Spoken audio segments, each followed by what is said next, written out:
बिस्मिल्लाहिर्रहमानिर्रहीम, अस्सलाम वालेकुम। मैं असदुल्ला खान हूँ। एजाज सैयद ने जो इंटरव्यू किया मोहसिन बेग साहब का, और उस इंटरव्यू में अगरचे वो तीफ़ी बट के मौजू पर था, एक आध और उसके मौजूआत थे, लेकिन उस गुफ्तगू में अचानक एक जगह पर आकर उन्होंने कहा कि मैं आपको ये भी खबर देता चलूँ, तज्जिया नहीं, उन्होंने कहा कि मैं आपको ये भी खबर देता चलूँ कि इस्टेब्लिशमेंट अब मरीम नवाज़ के साथ नहीं है। और जब उनसे मज़ीद सवाल किया गया तो उन्होंने कहा कि आपको आने वाले दिनों में पता चल जाएगा, वक्त आएगा तो पता चल जाएगा। और फिर उन्होंने कहा कि मैं स्पेकुलेशंस में नहीं जाता, आपको पता है मैं उस तरह का जर्नलिस्ट नहीं हूं कि मैं हवाई बातें करूं, यानी उन्होंने कहा कि मैं जो कह रहा हूं वो किसी वजह से कह रहा हूं। तो जब से मोहसिन बेग साहब का ये क्लिप वायरल हुआ है, एक नई बहस छिड़ गई है कि क्या वाकई इस्टेब्लिशमेंट मरीम नवाज से खुश नहीं है और क्या वाकई दोनों के इख्तलाफात हैं। क्योंकि बज़ाहिर एक तरफ ये बातें हो रही हैं कि मरीम नवाज तो वज़ीर आज़म बनने वाली हैं, मरीम नवाज तो इसी टर्म में शायद वज़ीर आज़म बन जाएं, और इस बारे में डिस्कशन हो रही है। लेकिन दूसरी तरफ इस किस्म के दावे सामने आ रहे हैं। तो ज़रा जो लोग इस दावे की सपोर्ट में दलाइल लेकर आ रहे हैं, ज़रा उनकी बात भी समझ लेते हैं वो क्या कह रहे हैं। और जो लोग समझते हैं कि नहीं मोहसिन बेग साहब तो गलत कह रहे हैं, ऐसा कैसे हो सकता है, अभी तो बिल्कुल हालात नॉर्मल और चीज़ें ठीक चल रही हैं, तो इसमें तो कोई जान नज़र नहीं आती, ज़रा उनके दावों पे भी बात कर लेते हैं। पहले तो देखिए, मैं आपको ये बता दूं कि एक बात, ये तो मेरी अपनी इंफॉर्मेशन भी मुझे ये बताती है कि नून लीग की एक चीज़ से या कुछ चीज़ें ऐसी हैं जिनसे इस्टेब्लिशमेंट बहरहाल खुश नहीं है या शिकवा कोना है।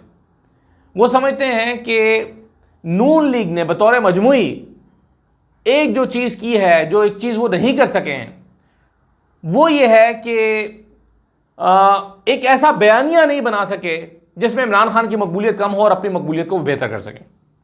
ये नैरेटिव नहीं दे सके। अगरचे मरीम नवाज टिकटॉक पे काफ़ी परफॉर्म करने की कोशिश कर रही हैं, ट्विटर पे रोज़ दिखाती हैं, ये देखो ये डेरा गाजी खान का स्कूल है, ये देखो मैंने सर्वे मुकम्मल करके और सैलाब मुतासरीन को घर देने शुरू कर दिए हैं या उनको मदद करनी शुरू कर दी है, या वो ये दिखाती हैं कि वो बसें बहुत सारी लेकर आ रही हैं और बसें चला रही हैं। इस तरह की चीज़ें उन्होंने सोशल मीडिया पर, डिजिटल मीडिया पर न सिर्फ हाइप क्रिएट किया, बल्कि जो है वो उन्होंने अखबारात में भी बड़े बड़े इश्तहार दिए हैं, टीवी पर भी इश्तहारात दिए हैं।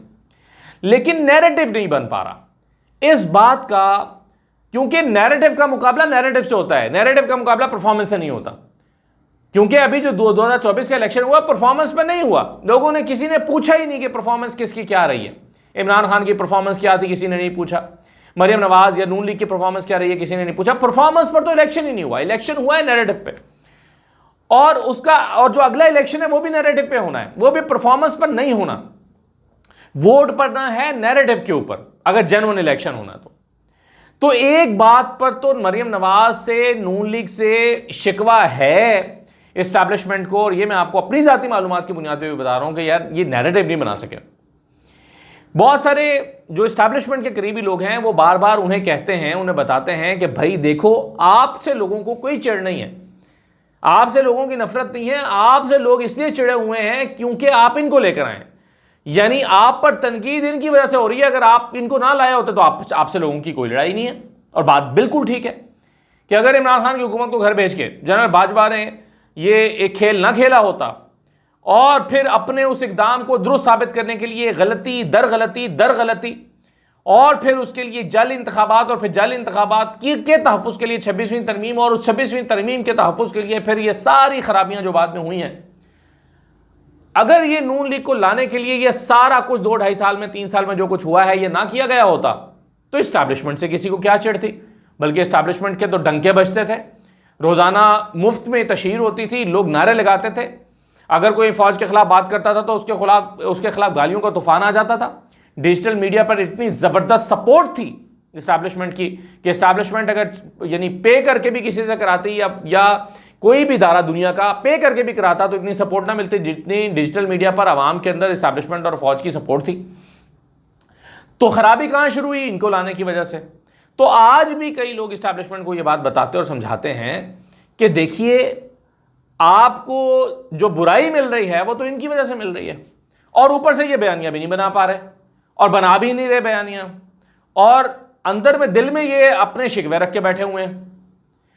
तो मोहसिन बेग साहब की ये जो बात है कि इस्टेब्लिशमेंट मरीम नवाज से खुश नहीं है, उसके जो लोग हक में बयान दे रहे हैं या दलील दे रहे हैं, वो उसमें से एक तो ये है कि भाई नून लीग बयानियां बनाने में नाकाम रही है और उस नाकामी की वजह से मसला ये हो रहा है कि सारी जो तनकीद है वो इस्टेब्लिशमेंट के ऊपर हो रही है और इस्टेब्लिशमेंट अपने मुश्किल तरीन टाइम में से गुजर रही है पिछले 2-2.5 साल में, और वो तनकीद सारी सह रही है जिसकी वो हकदार नहीं थी या जो उनको नहीं होनी चाहिए थी। तो एक ये शिकवा तो बहरहाल नून लीग से है। दूसरा एक शिकवा नवाज शरीफ साहब से भी है। नवाज शरीफ साहब ये जो तासुर देते रहते हैं, खामोशी इख्तियार करके, खबरें छोड़ के, चुटकुले निकाल के, या उनके हामी जो करीबी लोग हैं वो जो खबरें निकालते हैं कि जी मियाँ साहब तो नाराज़ हैं, मियाँ साहब तो चुप करके बैठे हुए, मियाँ साहब तो कोई रोल नहीं अदा कर रहे, मियाँ साहब नाराज़ हैं। तो मियाँ साहब की नाराज़ी का जो तासुर बनता है उससे भी काम खराब होता है। भाई क्यों रुस्से हुए हैं आप? आपकी हुकूमत है, आपके भाई वज़ीर आज़म हैं, आपकी बेटी को चीफ मिनिस्टर बना दिया गया, हारे हुओं को हुकूमत दे दी गई है, फिर भी आप रुस्से हुए हैं। आप क्यों रुस्से हुए हैं? तो नवाज शरीफ के रुसने से जो उनके करीबी लोग निकालते हैं ना कि जी नवाज शरीफ नाराज़ हैं, जी नवाज शरीफ तो इसके साथ नहीं है, जी नवाज शरीफ तो ये जो महंगाई ये जो हो रहा है इसके उसकी सपोर्ट नहीं कर रहे। नवाज शरीफ की खामोशी, नाराज़ी, ये सारी चीज़ें भी जो है वो ज़ाहिर है इस्टेब्लिशमेंट को पसंद नहीं आती। अच्छा, इसके अलावा जहाँ तक बात है परफॉर्मेंस की, तो परफॉर्मेंस भी आप देख लें क्या है, कौन सा शोबा है नून लीग का जो चल रहा है, कोई एक शोबा तो बता दें। यानी मैं अभी देख रहा था कि जुलाई से सितंबर तनख्वाहदारों ने 130 अरब रुपये टैक्स अदा किया है, गुज़श्ता साल की निस्बत 18% ज़ायद। अगरचे ये विफाकी सब्जेक्ट है, लेकिन विफाक में भी चूंकि नून लीग की हुकूमत है, तो नून लीग की हुकूमत पंजाब में भी है, तो पूरी ओवरऑल बात नून लीग के ऊपर होती है, चाहे वो पंजाब हो चाहे विफाक हो। ये नहीं हो सकता कि विफाक की किसी पॉलिसी से लोग नाराज़ हों तो उसका इंपैक्ट पंजाब के ऊपर नहीं आएगा, या पंजाब की परफॉर्मेंस अच्छी नहीं होगी तो नून लीग विफाक में जीत जाएगी। ये नहीं हो सकता कि अगर पंजाब में नून लीग की हुकूमत बुरी है तो इसका असर सिर्फ एमपीएस की परफॉर्मेंस पे या एमपीएस के इंपैक्ट पे पड़ेगा, एमएनएस को कुछ नहीं होगा। ये दोनों जुड़े हुए हैं क्योंकि बहरहाल दोनों एक ही पार्टी है, विफाक की हो या पंजाब की हो। तो 130 अरब ज़ायद टैक्स तनख्वाहदारों ने अदा किया। तो तनख्वाहदारों ने गुज़श्ता साल की निस्बत अब तक पहले 3 महीने में 18% ज़्यादा टैक्स दिया है। यानी हम पिछले साल ये रो रहे थे कि तनख्वाहदार रुल गया है, तो आज पता चला कि तनख्वाहदार जो है वो पिछले साल की निस्बत भी ज़्यादा रुल गया है।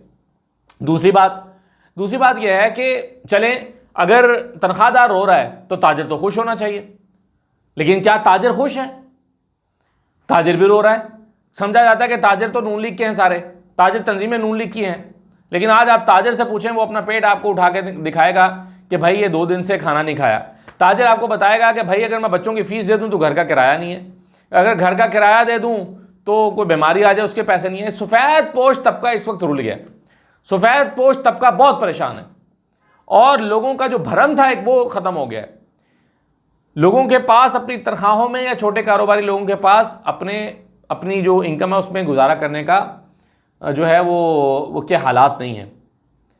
तो कौन खुश है फिर? किसानों ने ऐलान किया है कि अगर 45 रुपये माने इस दफ़ा गंदम का रेट ना मिला तो हम गंदम काश्त ही नहीं करेंगे, क्योंकि फ़ायदा नहीं है, नुकसान है। यानी कॉस्ट ऑफ डूइंग बिजनेस तो आप कम नहीं कर रहे, खादों की कीमतें कम नहीं हो रही, बिजली की कीमतें कम नहीं हो रही, आप कह रहे हैं कि गंदम की कीमत कम करो। तो वो कैसे करें भाई? गंदम की कीमत वो तब कम करेंगे ना जब आप उनको रॉ मटेरियल सस्ता देंगे। तो किसान भी रो रहा है। तो ये जो आप जो 15-15 बसों के लिए करोड़ों अरबों रुपए की तशहीर के लगा रहे हैं, उसके बेनिफिशरी जो हैं उनका नंबर बहुत कम है, इसलिए एक ओवरऑल परफॉर्मेंस का इंपैक्ट क्रिएट नहीं हो पा रहा। फिर जो हेल्थ का निज़ाम तबाह किया मरियम नवाज ने, आपने हेल्थ कार्ड ख़त्म किया, लोगों की नाराज़ी मोल ले ली, उसके बाद आपने बेसिक हेल्थ यूनिट का जो हाल किया, फिर आपने जिस तरह से उनके ऊपर यानी बेसिक हेल्थ यूनिट की दीवारें आपने अच्छी कर दी और स्ट्रक्चर अंदर ख़त्म कर दिया, लोगों के हवाले कर दिया, वहाँ पे एक अलग लूटमार का बाजार गर्म है, जिस पर मैं पहले भी एक दिन बात कर चुका हूँ। तो परफॉर्मेंस की अगर हम बात करेंगे तो परफॉर्मेंस जो है वो कहाँ आपकी जो है वो ठीक है। फिर एक और मसला है, और वो मसला ये है कि ये हुकूमत आई है, लोग इनको लेजिटिमेट नहीं मानते। जब से मरियम नवाज साहिबा की हुकूमत और विफाक में ये हुकूमत कायम हुई है, लोग कहते हैं भाई हमने तुम्हें वोट ही नहीं दिया। तो ये हुकूमत आज तक इस जो अपनी लेजिटिमेसी है उसके हवाले से कोई बयानिया नहीं बना सकी। कैसे बनता? आपने वो जो ट्राइब्यूनल्स थे उनका जो हशर किया, ट्राइब्यूनल्स में पूरा रिटायर्ड जजेस अपने घर के जजेस लगाए, कानून में तब्दीली की।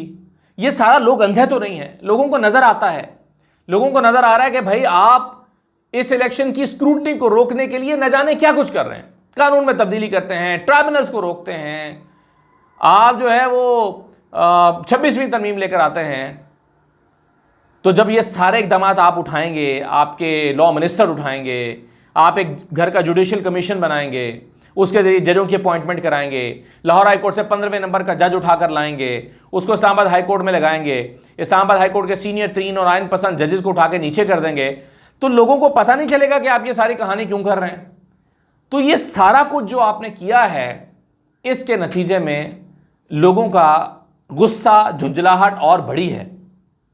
तो ये जो बात आप कह रहे हैं मोहसिन बेग साहब कि इस्टेब्लिशमेंट मरीम नवाज से खुश नहीं है, तो मरीम नवाज से खुश ना होने का मतलब नून लीग की हुकूमत से, क्योंकि नून लीग की हुकूमत तो जाहिर है पंजाब में ही है ना, नून लीग की हुकूमत से ना खुश होना।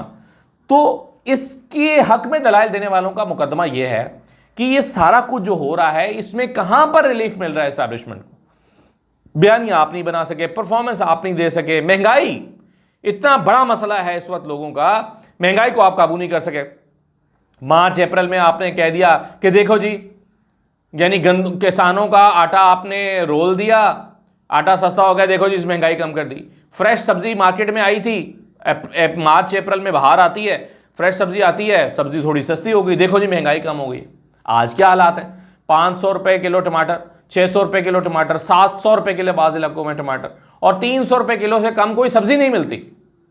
इस्लामाबाद में मैं अपनी ग्रॉसरी खुद करता हूँ, मैं अपनी सब्जी खुद खरीदता हूँ, और मैं देखता हूँ कि 300 रुपये, 250 रुपये, 300 रुपये फ़ी किलो सब्जी। अगर आप 1.5 किलो सब्जी ले लें तो 500 रुपये में सब्जी मिलती है, और मजदूर की दिहाड़ी 1200 रुपये है। तो 1200 रुपये की दिहाड़ी में जब वो शाम को जाते हुए घर 4-5 बच्चों के लिए 1.5 किलो सब्जी लेकर जाएगा, तो वो बचाएगा क्या? और खुदा न खासा बीमारी आ गई तो क्या करेगा? तो लोग इस वक्त महंगाई से बहुत तंग हैं, कारोबार उनके ख़त्म हो गए हैं, कारोबार चल नहीं रहे, महंगाई चल नहीं रही। और ऐसे में आप समझते हैं कि आपको लाने वाले खुश होंगे क्योंकि उनका बड़ा नाम हो रहा है। तो ये प्रॉब्लम्स तो अपनी जगह पर हैं। तो ये देखिए, मैं आप इस बात को ख़त्म करके फिर मैं दूसरी तरफ आता हूँ, और फिर देखें एक बड़ा इंपॉर्टेंट और मामला है नून लीग TLP के हवाले से। अभी रियासत ने एक फैसला किया, अगरचे काबीना से उसकी मंजूरी करवाई गई इसको बैन करने के हवाले से, लेकिन नून लीग ने इसको ऑन ही नहीं किया। नून लीग ने इस पर कोई बयानिया नहीं बनाया। नून लीग के वज़रा कहाँ हैं? खामोश हैं, TLP के हवाले से कोई बात नहीं कर रहे। एक आध मिनिस्टर ने, तलाल चौधरी ने प्रेस कॉन्फ्रेंस कर दी, बाकी लोगों ने चुप साध रखी है। बयानिया बनाते ना, मरियम नवाज अगर रिजवान रजी दादा जो हैं उनके हक में तकरीर कर सकती हैं।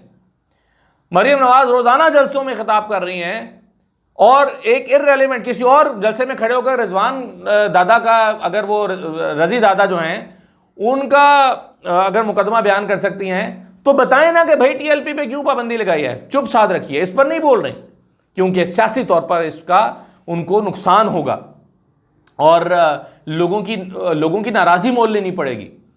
इसको कोई एक्सप्लेन नहीं कर रही वो, ना उनकी काबीना, ना उनके लोग, ना उनके वज़रा, ना वफाकी वज़रा। तो इल्ज़ाम सारा किस पर आ गया है? जी रियासती इदारों पे। तो ऑन करें ना, आगे बढ़ के बर्डन उठाएं, बर्डन शेयर करें, इस्टेब्लिशमेंट का बर्डन शेयर करें ना इस मामले में आकर। नहीं कर रहे, बल्कि नून लीग के कुछ वज़रा तो लोगों से कहते फिर रहे हैं कि भाई ये तो हमने मजबूरी में किया, हम तो इस पर हमारा इसमें कोई किरदार नहीं, हमने तो किया ही नहीं। तो देखें, इस्टेब्लिशमेंट इन्हें लाने की कीमत अदा कर रही है अपनी साख से, और रोज़ाना तनकीद बर्दाश्त करके इनको लाने की कीमत अदा कर रही है। तो ये मुझे सारा बैकग्राउंड नज़र आता है, अगर बात दुरुस्त है मोहसिन बेग साहब की। दूसरी, जो लोग इस नुक्ता नज़र के अगेंस्ट हैं, समझते हैं कि नहीं मोहसिन बेग साहब तो दुरुस्त बात नहीं कर रहे, ये कैसे मुमकिन है। जाहिर है उन्हें लगता है कि भाई अगर मरीम नवाज से नाखुश हैं या उन्हें हटाएंगे तो किसको लाएंगे? पंजाब में और ऑप्शन ही क्या है? पंजाब में क्या ऑप्शन जो है वो पीपल्स पार्टी है, जिनका कोई स्ट्रक्चर ही नहीं है। कैसे लाएंगे उन्हें? फॉर्म 47 पे लाएंगे, फिर यही मसला होगा। नून लीग को हटाएंगे तो किसको लाएंगे? तहरीक इंसाफ को लाएंगे। तहरीक इंसाफ फिलहाल तो आज ऑप्शन ही नहीं है। तो नहीं जी, कुछ लोग फिर इस पर यह दलील देते हैं कि मोहसिन बेग साहब ठीक नहीं कह रहे, हमारी पंजाब में नून लीग के अलावा कोई और ऑप्शन ही नहीं है। मरीम नवाज को भी हटाएंगे तो फिर नून लीग में से ही कोई लाएंगे, अदरवाइज ना पीटीआई ऑप्शन है ना पीपल्स पार्टी ऑप्शन है, तो कौन आएगा हुकूमत करने के लिए? तो इसलिए उन्हें मोहसिन बेग साहब का यह तज्जिया दुरुस्त मालूम नहीं होता। यह दूसरी राय है, दूसरा नुक्ता नज़र है कि इनका किला मजबूत है, नाराज भी हों तो इनके सिवा कोई ऑप्शन नहीं है।